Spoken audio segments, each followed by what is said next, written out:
सामीन इकराम, काबिल गौर बात यह है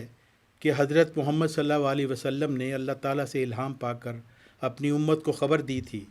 कि मसीह का नज़ूल दमिश्क के मशरक़ी किनारा पर वाक़या एक सफ़ेद रोशन मीनार के करीब होगा।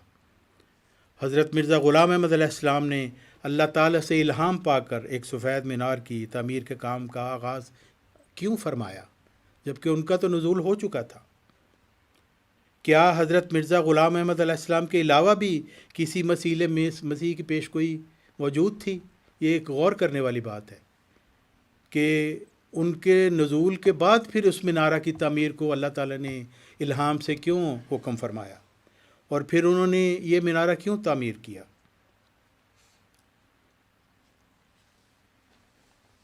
जब हम हज़रत मसीह मऊद अलैहिस्सलाम की तहरीरात का मुतालिया करते हैं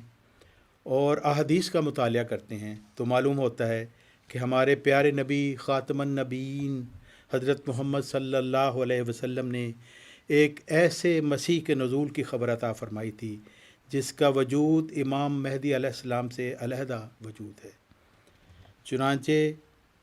हज़रत जाफ़र रज़ी अल्लाह ताला अन्हो अपने दादा हज़रत इमाम हुसैन रज़ी अल्लाह ताला अन्हो से रवायत करते हैं,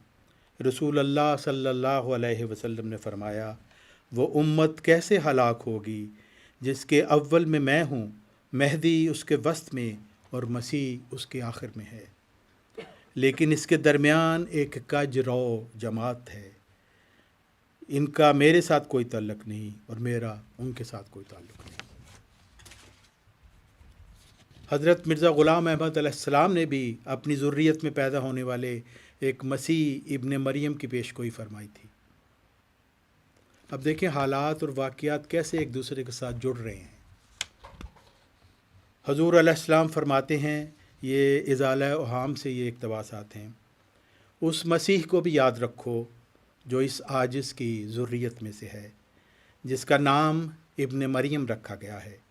क्योंकि इस आजिज़ को बराहीन में मरियम के नाम से पुकारा है।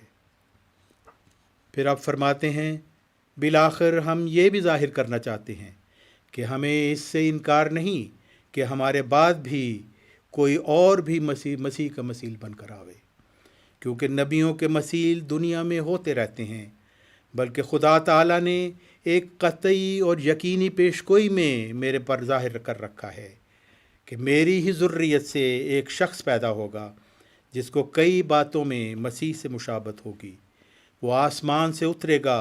और ज़मीन वालों की राह सीधी कर देगा। वो असीरों को रुस्तगारी बख्शेगा और उनको जो शुबहात की ज़ंजीरों में मुक़य्यद हैं रिहाई देगा। फ़र्ज़ंद दिलबंद गरामी अर्जमंद मज़हरुल हक़ वल आला कानल्लाह नज़लन मिनस समा, यानी ये वही मसीह मरियम है जिसकी पेशगोई मुस्लिम मऊद पेशगोई मुस्लिम मऊद 20 फरवरी 1886 को दी गई। वही ज़की ग़ुलाम है जिसके मुतल्लिक़ ये फ़रमाया गया। उसके बाद सैयदना हज़रत मसीह मऊद अलैहिस्सलाम फरमाते हैं, ये भी इज़ाला अवाम से ही है, हम ये भी कहते हैं कि अगर ज़ाहिर पर ही इन बाज़ हदीसों को जो हनूज़ हमारी हालत मौजूदा से मुताबिकत नहीं रखती महमूल किया जाए तो तब भी कोई हर्ज की बात नहीं। यानी जैसा कि फ़रमाया कि मसीह का नज़ूल एक दमिश्क से शर्क़ की जानिब एक मीनारा के करीब होगा, तो अगर किसी और मसीह के मुतल्लिक़ ये हो जाए तो इसमें कोई हर्ज की बात नहीं, क्योंकि मुमकिन है कि खुदा ताला उन पेशगोइयों को जो इस आजिज़ के एक कामिल मुत्तबा के ज़रिए किसी ज़माना में पूरा कर देवे और मिन जानिब अल्लाह मसीह का दर्जा रखता हो, और हर एक आदमी समझ सकता है कि मुत्तबाइन के ज़रिया से बाज़ खिदमात का पूरा होना